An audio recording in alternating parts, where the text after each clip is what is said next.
Rebellions are built on hope.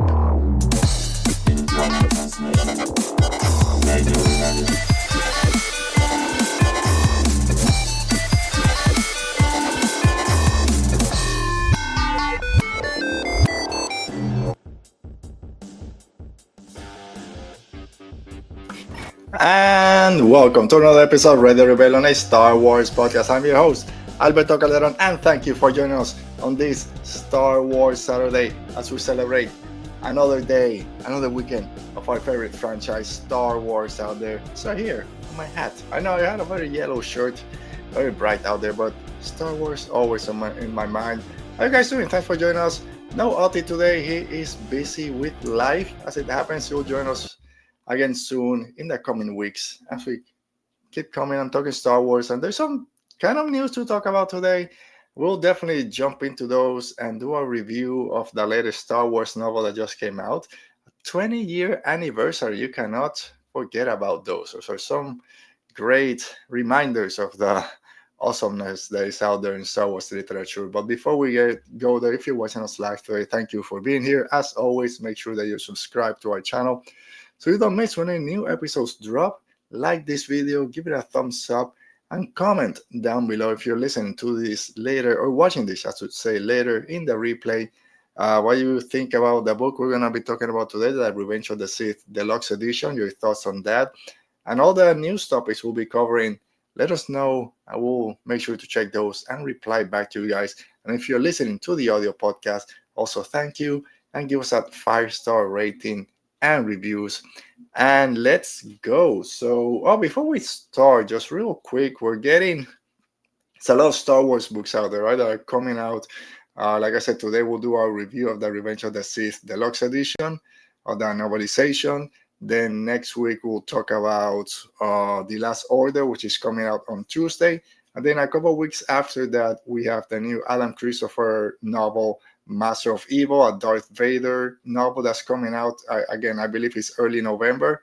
And we're getting close to scheduling an interview with the author. So hopefully we'll have Alan Christopher here live with you guys. Maybe live, maybe not, but we'll have an interview with him in the coming weeks and getting the questions ready. We'll be scheduling the date, hopefully next week or the week after. And then I'll let you guys know when that's scheduled. But yeah, that's why you need to be subscribed to our channel so you don't miss any of those things when they drop. All right, but if you guys are ready, I'm not ready. Let's talk Star Wars. And like I said, we're going to be doing our review of the Revenge of the Sith Deluxe Edition. Before we do that, let me get my notes ready so I'm not looking to the side and I can pay attention to you guys as we're doing this.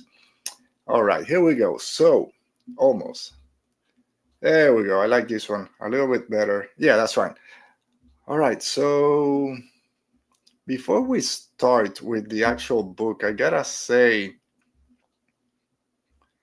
here we go.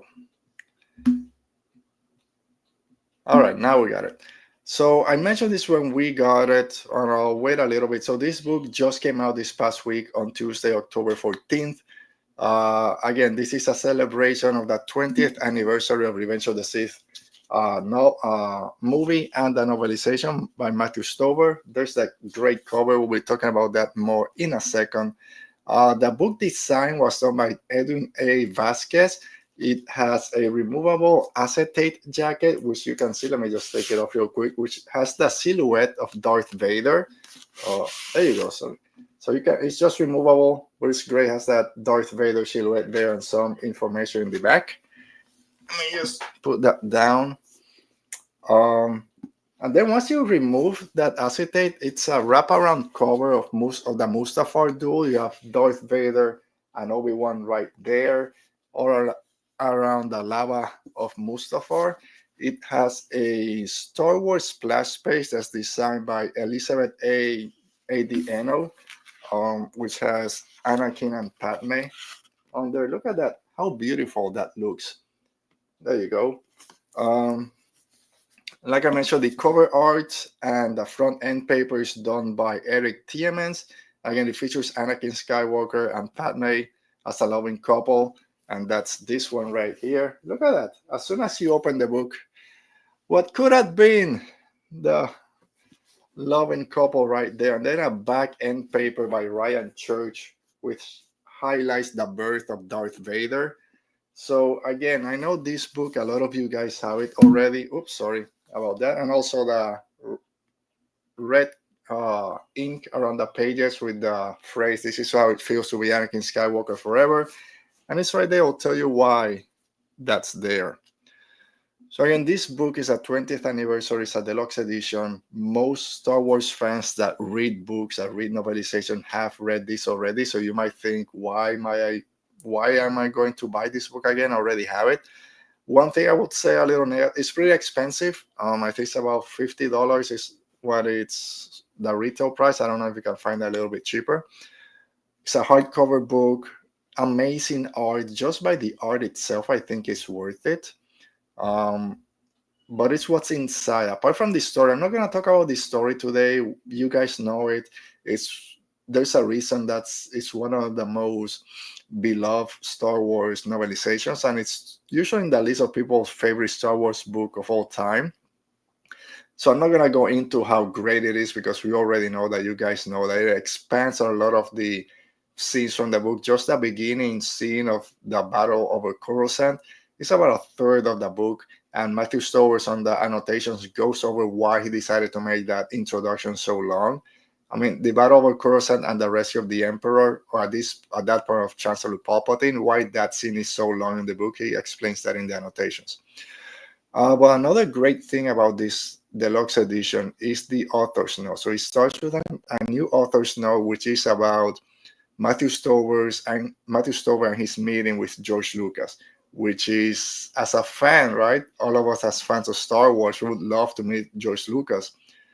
But also imagine the pressure and the stress of having to write a Star Wars book, a novelization to what that point was the last Star Wars movie that was coming out. There was no news of the sequel trilogies, Rebels, Clone Wars. There was no other Star Wars movie coming out. So imagine having to write the novelization to the combination of all of Star Wars. So Matthew Stowers goes into the stress and how he felt going to that meeting, going to Skywalker Ranch and sitting down with George Lucas, and all the notes that he had. He had like 30 different notes that he wanted to kind of tell George that was his idea, his vision for the novelization. I think he says he only got to about number 8 or something. It's like, okay, that's enough. Let's just talk a little bit more about what the book is.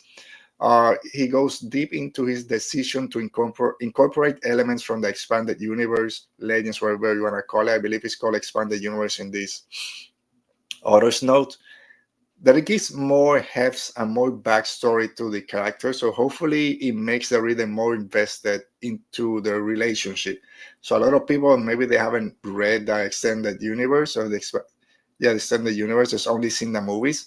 So adding those little tidbits gives a little bit more weight to that relationship between the characters. When Anakin and Obi-Wan are talking about, oh, this is the 10th time I've saved you. Oh, 9th, that the one on Caton and Modia doesn't count, which now that has been covered in a different book.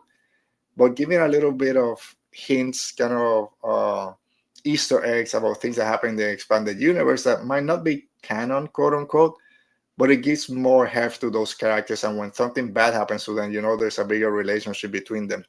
And also as a gift for people that have read the expanded universe, kind of really, oh yeah, I remember when I read that part. So it gives them a little bit more of a, I don't know, like a thank you. A thank you for reading the expanded universe. So I love getting that. It was very interesting to see that right now we're used to everything's being so secretive with Star Wars, with Lucasfilm, with any big franchise, that the novelizations, any art of book, nothing comes before the movie. So the TV show, everything comes usually months after or years after. So this book, the original one, came out before the movie was released. Matthew Stover, of course, hadn't seen the movie. He only had the original script or the initial script for the movie. And then, as he calls it, the collective Lucasfilm knowledge of Star Wars. Or he sat down with a bunch of people to talk about Star Wars, had the initial script. As we know, scripts change as they're filming the movie. So a lot of things, some things that he goes into that in the annotations don't match from what he had read in the initial script, or then when he saw the movie, some things were a little bit different. And he explains how those things kind of work out. So it's that difficult of writing a story also where the main plot is already been spoiled. We all know that Anakin Skywalker is going to fall to the dark side. We knew that it was going to happen to Mustafar. He was going to get burned up. So we already know what the combination of the story is. So it's very hard for him to figure out how to tell that story when the main plot is already known. So he goes into those details. And then about making it a Greek tragedy. Star Wars, he says, mythology is very Greek mythology oriented. So he went into writing Anakin's fall as a Greek tragedy and a Greek mythology, and that's how he went into the flow of the book. Some of the literary decisions that he decided to do, and then of course it's that meeting with George Lucas, sitting down with him, explaining him all the points that he wants to get into the movie, into the book. And George basically saying, or he asked George, hey, do you want me to go beat by beat right as it's on the script, or do I have a little bit more leeway? And George was like, you do what you need to do, just make it good. And just that little tidbit will just drive me insane if George Lucas or whoever is the creator of this, something that you're trying to expand on, just tells you, hey, just make it good. Do whatever you want, just make it good. And as we all know, he did make it good because, again, that novelization for Revenge of the Sith is one of the most beloved Star Wars stories out there. All right, so let's go into the annotations. And I think we already know, if you guys have heard it's got over 170 annotations. And like any great Greek mythology, great mythological book, annotations are very important. It elevates the story by giving the reader extra content into the writer's intentions behind the different literary decisions that he makes and story choices, story beats. It's funny because right before I started reading this, I was rereading the Iliad, which actually is right down there. And that one has thousands of annotations. I was in that mood of reading a novel, seeing an annotation, going to the back, figuring out what the intention was at that point. So now reading that in a Star Wars setting was very interesting. A cool flow for my reading kind of sensations at that moment. But annotations add a lot to the story. So if you've already read that book, you know it backwards and forwards, just grabbing it and going to the annotations and finding where they match in the story was very interesting. That's the way I did it right now. Just went straight to the annotations after the author's note. I'll reread it in a couple of months after all the other Star Wars books have come out. But yeah, if you just want to go straight to the annotation, it's a great way to kind of get a sense of the story as it was being written. Matthew Stover does a great thing. He talks about it again in those annotations. It's the use of freeze frame chapters or point of view chapters. So a lot of them, like I mentioned in the letters there on the side of the book, that it says this is what it feels like to be Anakin Skywalker forever. There's a lot of times in the book when he writes, this is how it feels to be X. For Anakin, this is how it feels to be Anakin Skywalker right now till it gets to that point to forever. But he does that with a lot of different characters, with Anakin, with Obi-Wan Kenobi, with Count Dooku, who's very interesting, Mace Windu, and then of course at the end with Darth Vader. So those freeze frame kind of point of view chapters, very important to get into the mindset of the characters at that point, and moves it away from what just being a one-to-one description of what we're seeing on screen. So it gives you a different point of view. And again, very Greek mythological book centered by character, not just by the flow of the story, but how characters are seeing the story flow through their eyes. So it's very interesting to see he's not just explaining why he's doing the freeze frame, but explain what that freeze frame chapter means for each of those characters. So it goes into detail into those. It's very interesting to get more information about how that works. And as an avid reader and quote unquote wannabe writer that I've self-published things, I read the way that his mind works. I'm like, oh man, I'm so many steps behind. I gotta work into it. But again, we all write different.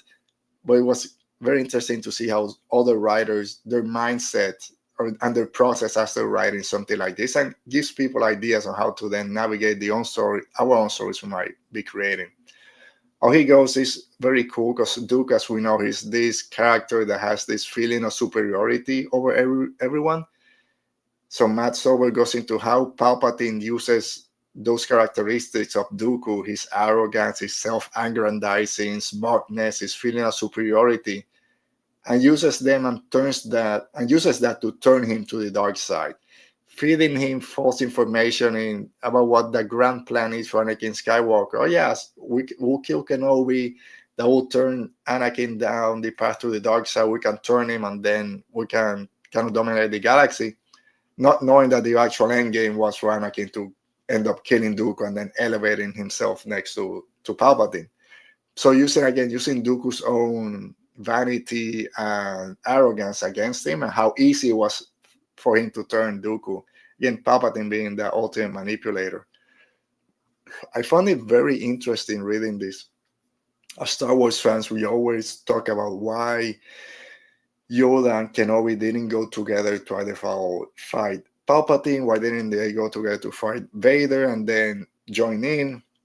Why did Yoda hide out for 20 years on Dagobah? We all talk about it, and we have our own kind of reasoning behind it. So from Matt Sober's point of view, as he was writing this, was so Yoda and Obi-Wan, these two Jedi Masters, didn't go face Darth Sidious together and then go visit Vader Mustafar, because I think Yoda and Kenobi, I think maybe more Obi-Wan, they thought their powers were connected, the dark side kind of feeding out of each other, that if Obi-Wan was able to defeat Darth Vader, that would lessen Palpatine's power or Sidious's dark side powers, and that way Yoda might be able to take him. But unfortunately, that's not how that worked. And then I love it how when Yoda falls in that battle in the Senate, he's falling down, and then he calls Bail Organa to pick him up, and then into exile I must go. Yoda realizes that war in itself is part of the dark side. So the more into war that they are, the more power they're giving to the dark side. So keep on fighting Sidious and keep on fighting the Sith at that time point was only going to make them stronger. So that was why he had to retreat, not die, because if he would die, not that the light dies, if the Jedi die, we know that from The Last Jedi, but he needed to survive too when the next person came in. At that point, Luke Skywalker, and then Leia, as we know, he'll be able to help kind of orient them a little bit. So that reasoning of, if I keep fighting, I'll just keep feeding the dark side, I just gotta go into hiding. It's a great explanation. Even if it's not canon, I'll take it as canon. I love that explanation. Yeah, this is why Yoda decided not to fight anymore and go hide out. Talking about those point of view chapters, he mentions when he's writing Palpatine as Sidious, or when that turn is coming, when he's about to reveal himself to Anakin almost all the way to the end of the book, he doesn't write him as a person, as a human. He writes him as a shadow when that deception is revealed, because he's someone else. He's something else at that point. He's past being a human, basically. He's just the embodiment of evil. And that's why he writes him that way. The use of dramatic irony to bring the readers in into what we think might be a happy ending, a happy point, and then later get the rug pulled out from under us. Even if we know where the story is going, where there's a beginning of the chapter talking about Anakin and Obi-Wan being the greatest or the heroes. They're on TV every day. There's nothing can go wrong as long as Anakin and Obi-Wan are together. And then you know what's going to happen. So that kind of, that dramatic irony was there throughout the book, and he explains those points in those annotations. And of course, it's Star Wars. There's a lot of political undertones into it. The broad outlines of how free societies fall into fascism can be surprisingly predictable. How people, just as soon as Palpatine gets up there and declares the Jedi, the villains, everyone turns, everyone does what they can to make sure to be on his good side. So it's Star Wars. It's always there. There's always the politics behind it.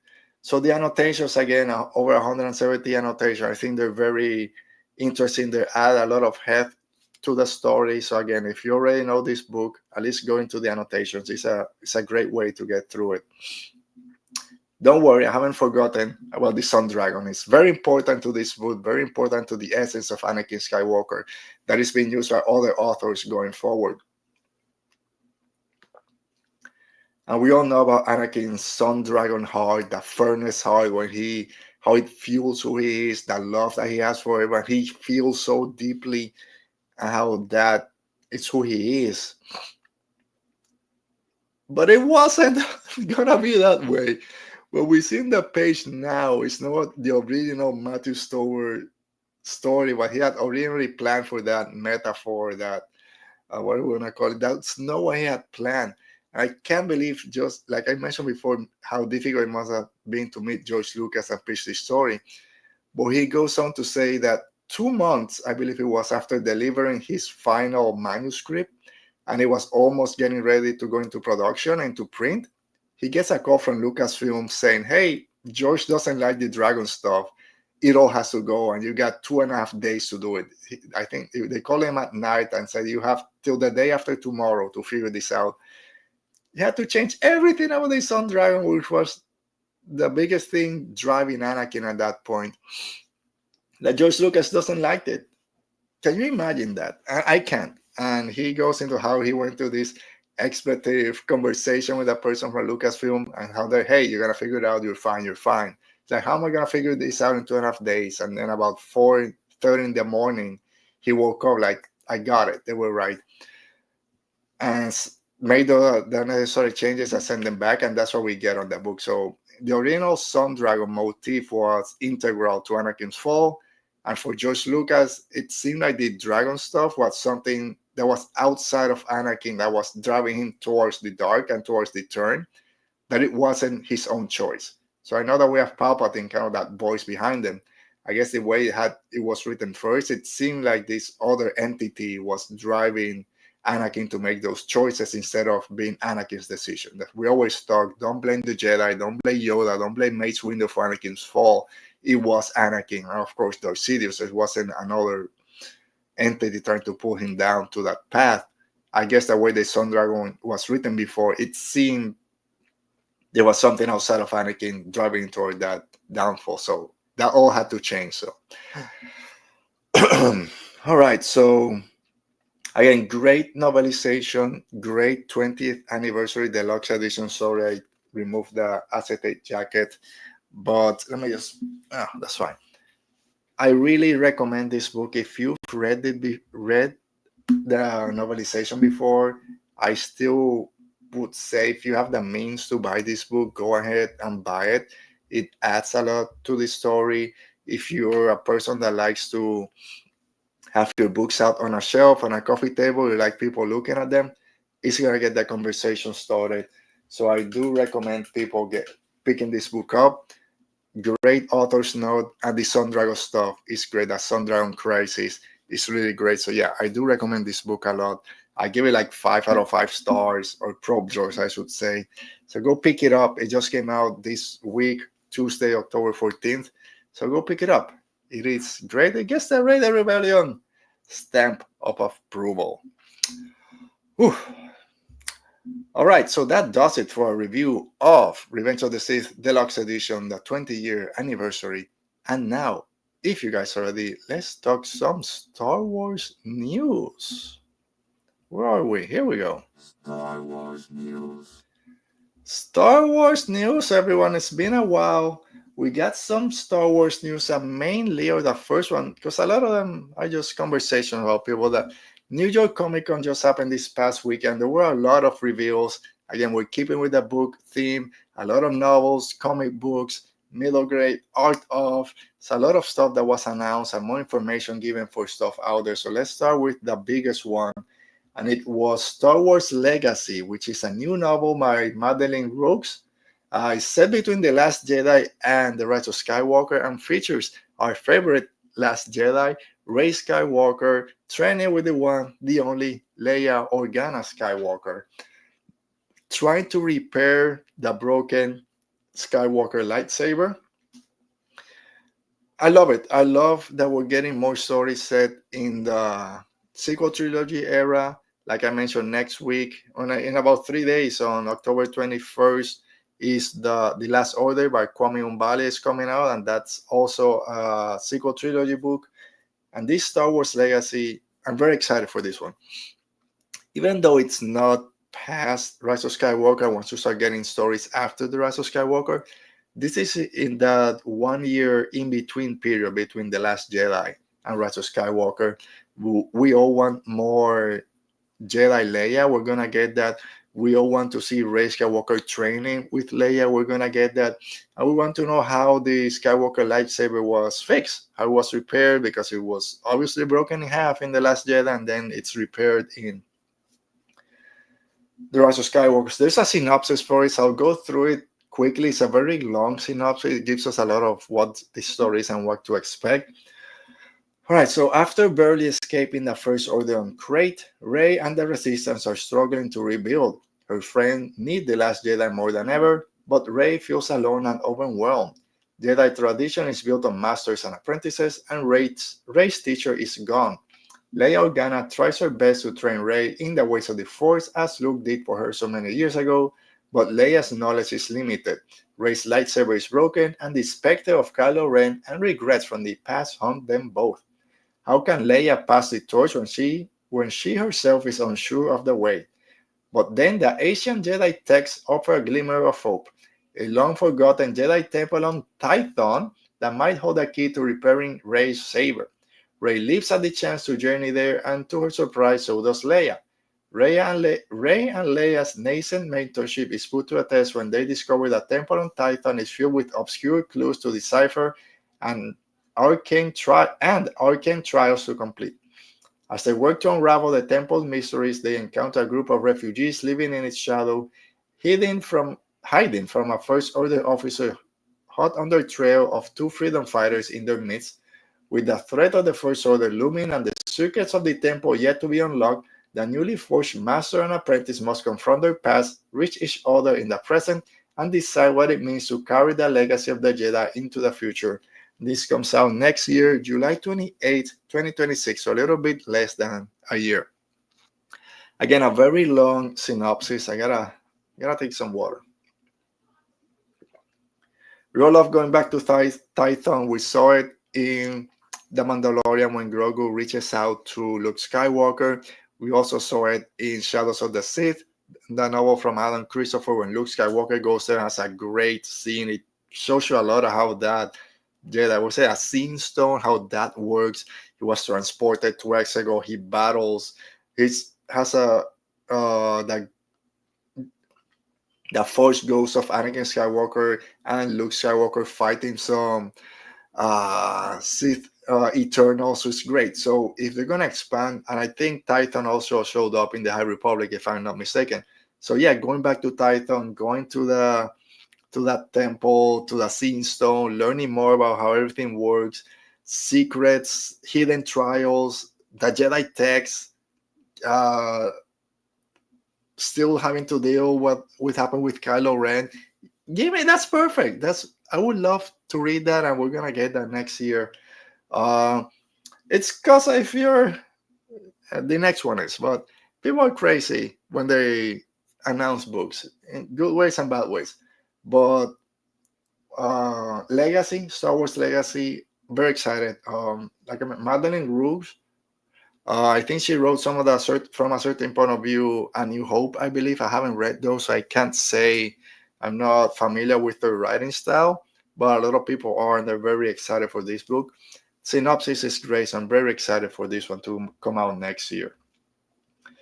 So, and then if you're on social media, you might have seen how this reveal broke the trolls out from under the bridge, broke everyone's mind, and it's Eyes Like Stars, which is written by Ashley Poston.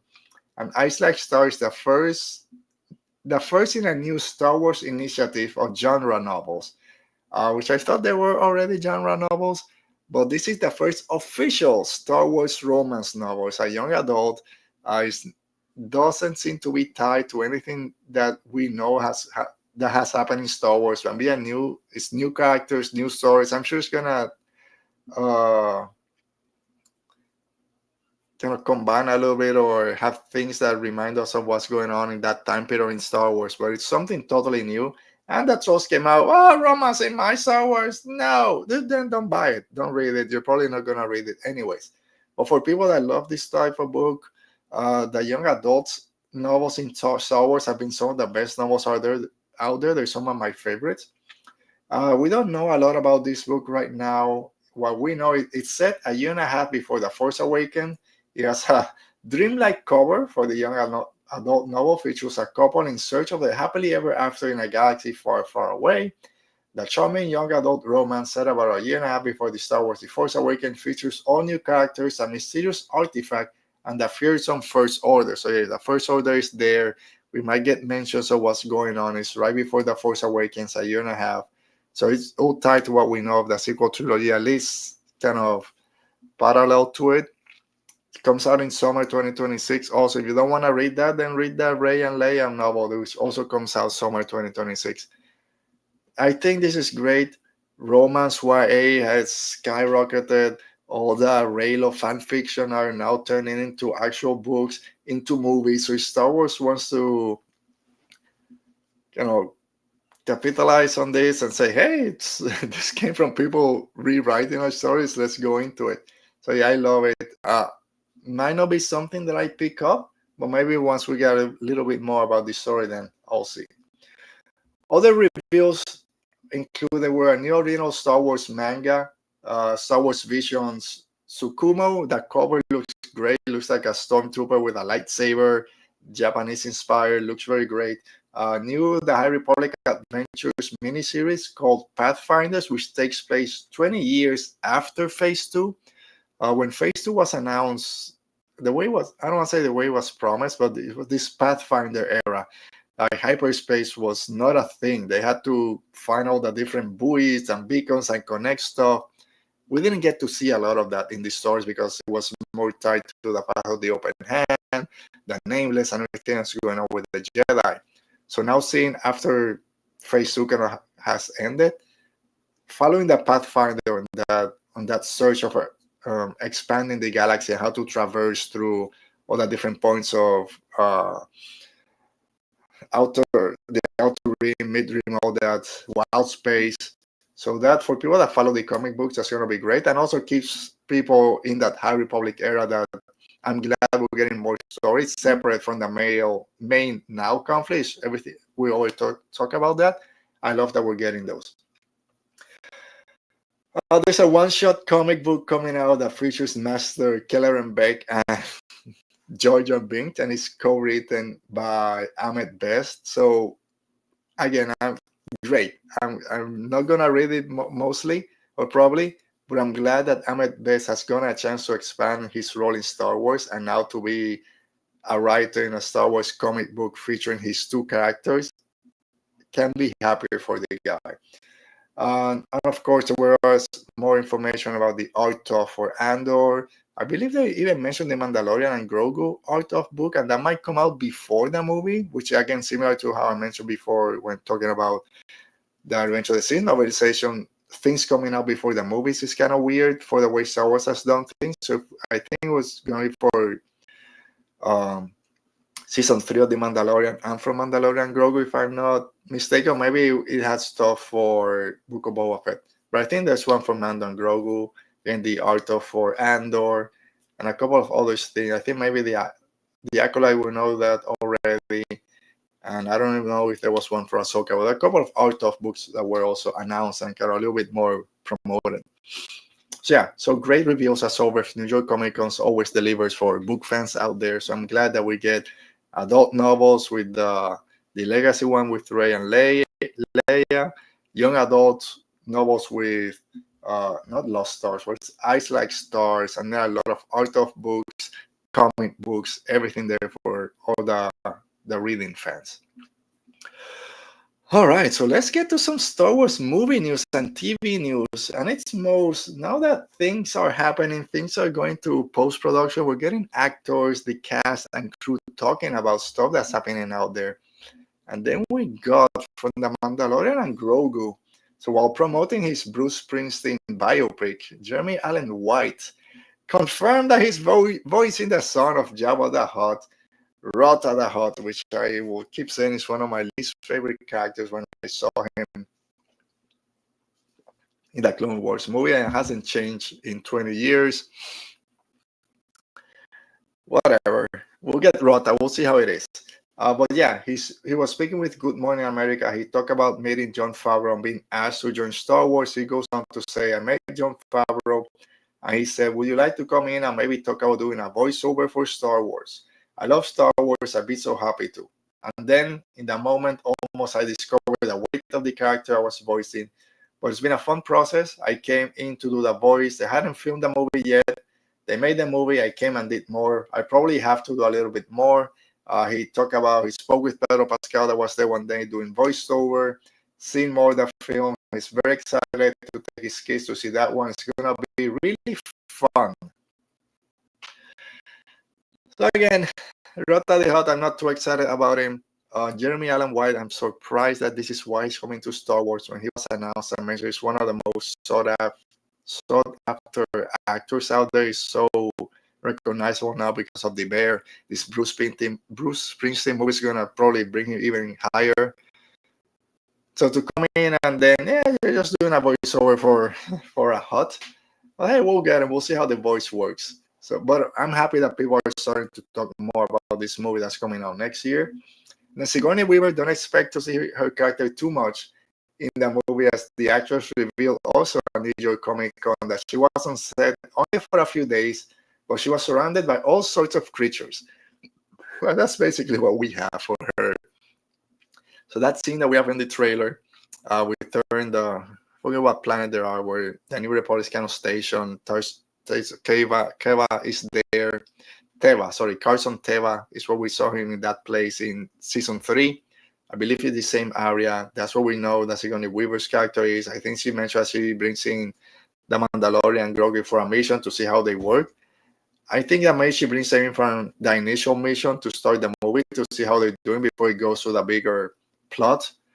And maybe that's all that we get with her, at least for this movie. Maybe she'll come back in the Dave Filoni movie, and the rumors that the Mandalorian and Grogu does well, there might be a continuation to it.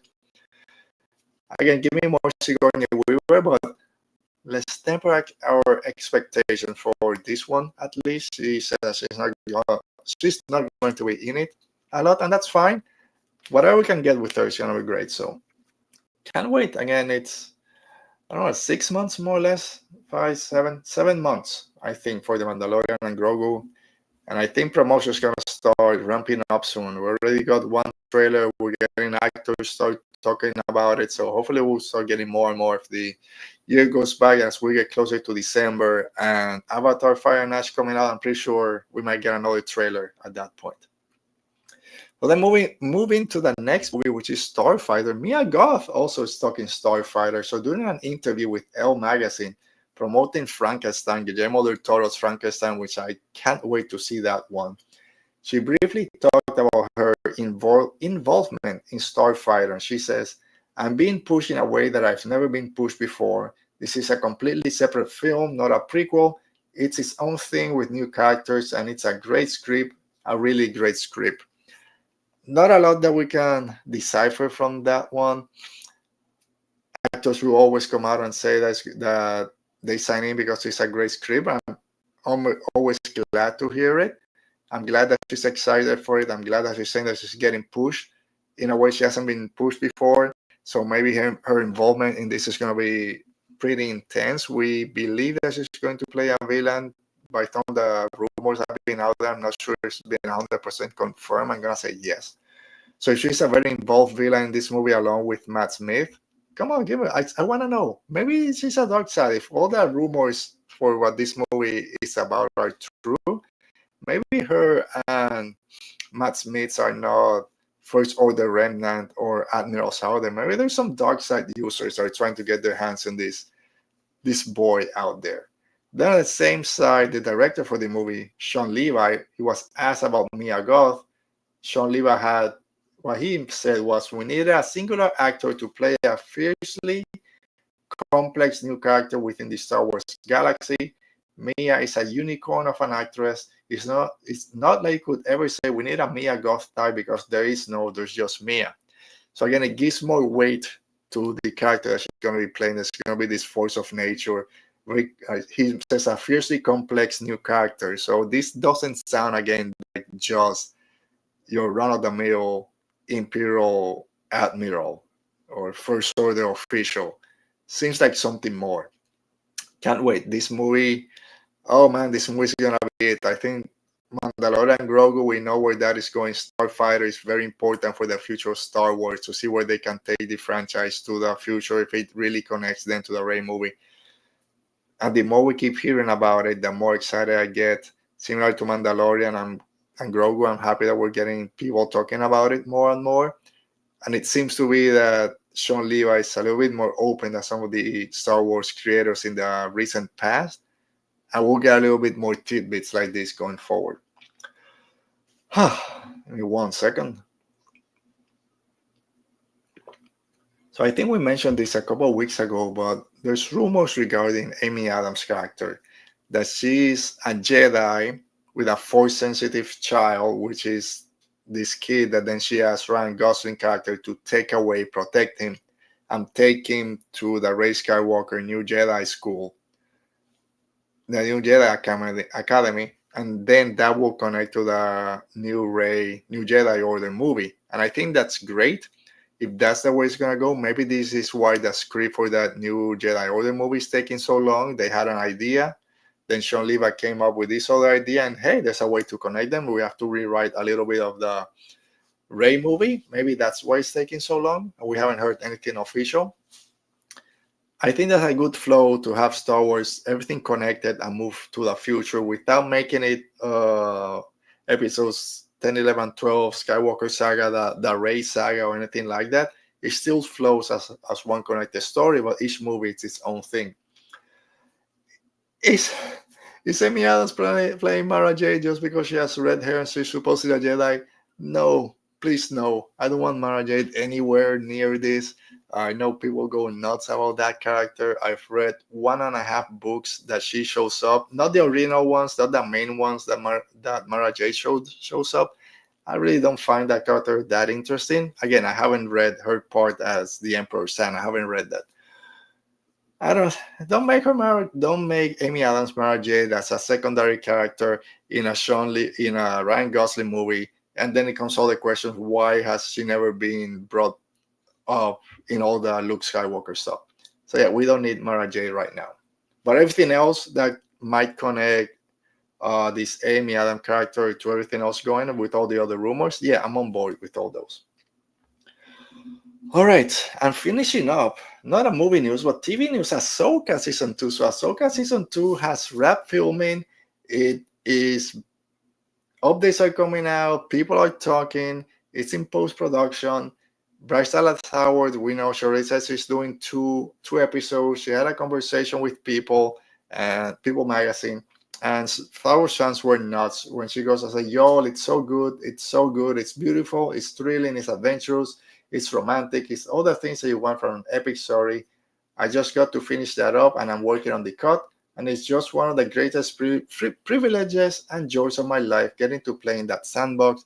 People went nuts with Wolf Ren and what's going to happen, why is it romantic. I think the way I took it, and maybe she's talking about Season 2 in particular. It seems like she's talking about Season 2. Maybe she's talking about Star Wars in general, saying that it's beautiful, thrilling, romantic. But we'll see.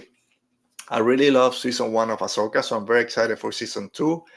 Can't wait to see when we start seeing stuff. Probably it's going to be later. I don't think we'll get anything this year, probably next year.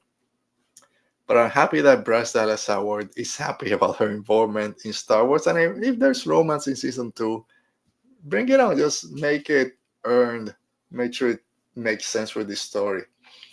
And then Hera Syndulla herself, Mary Elizabeth Winstead, had this to say, that she spoke with Collider and said that she will be playing a bigger part this season. Hera was she was part of Season 1, but she didn't have that much to do. A lot of talking with different people and moving pieces around. But she says, I'm not sure what I can say other than I'm in this season a bit more, which is fun. I'm definitely in on the action, as you say, quite a bit more, which was great to have Hera really kind of like, getting some stuff done. Hera's one of those characters that everyone loves in Star Wars. We love her in Rebels.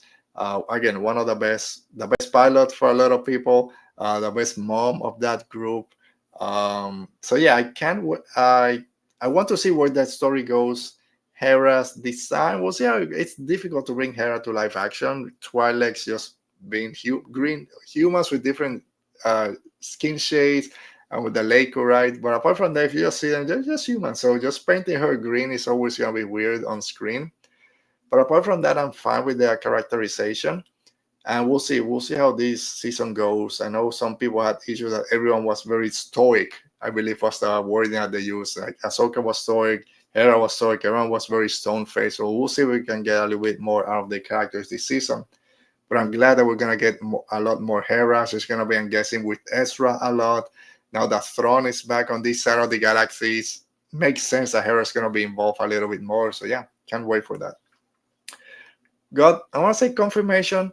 I'm not sure if that's the right word for this, but that episodes are gonna be between 45 to 60 minutes. No 30-minute episodes. I've made my mind. I'm fine with episode lengths, no matter if we get 35 minutes to an hour. Star Wars, if you're not used to it by now, then that's on you. 45 to 60-minute episodes are great.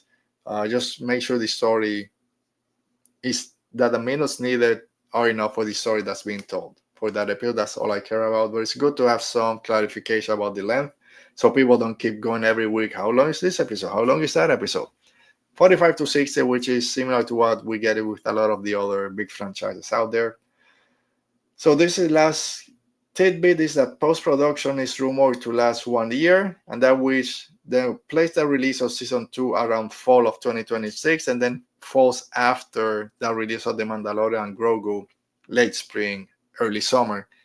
We talked about that here. Oti believe that Ahsoka season 2 might come out before Mando and Grogu and then tie up to that movie.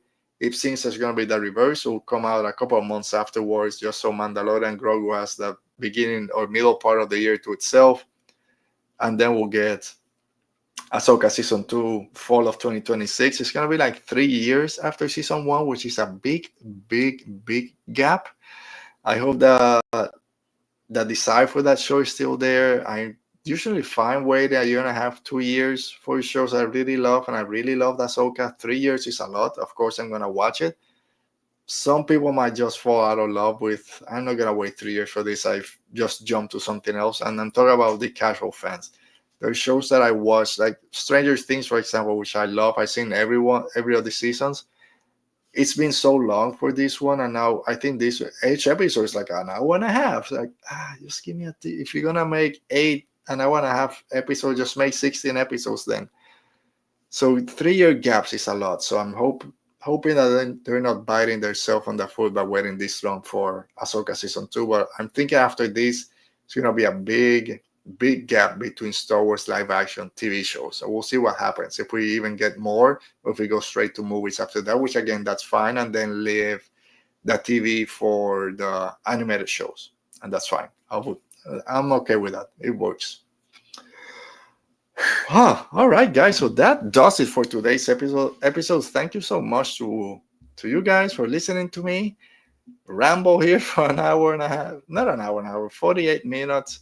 It's great always when I get a chance to talk Star Wars with you guys. Again, check out the Matthew Stover 20-year anniversary deluxe edition of The Rise of Skywalker. It is a great book. Again, look at that cover. Look at the happy couple. I hope they stay that way.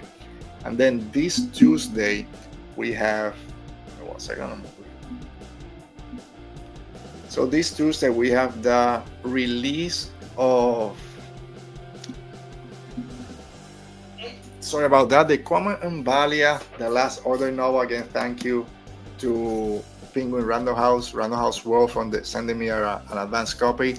My review for this book, a written review, is going to be on our website on Tuesday, radiorebellion.wordpress.com. You can read our review. And then next Saturday, I'll be back here doing my review on The Last Order. So pick this one out when it comes out on Tuesday. Then we'll talk about it. So again, guys, Thank you for being here. I'll talk to you guys next week. Stay safe, be safe, and remember, rebellions are built on hope.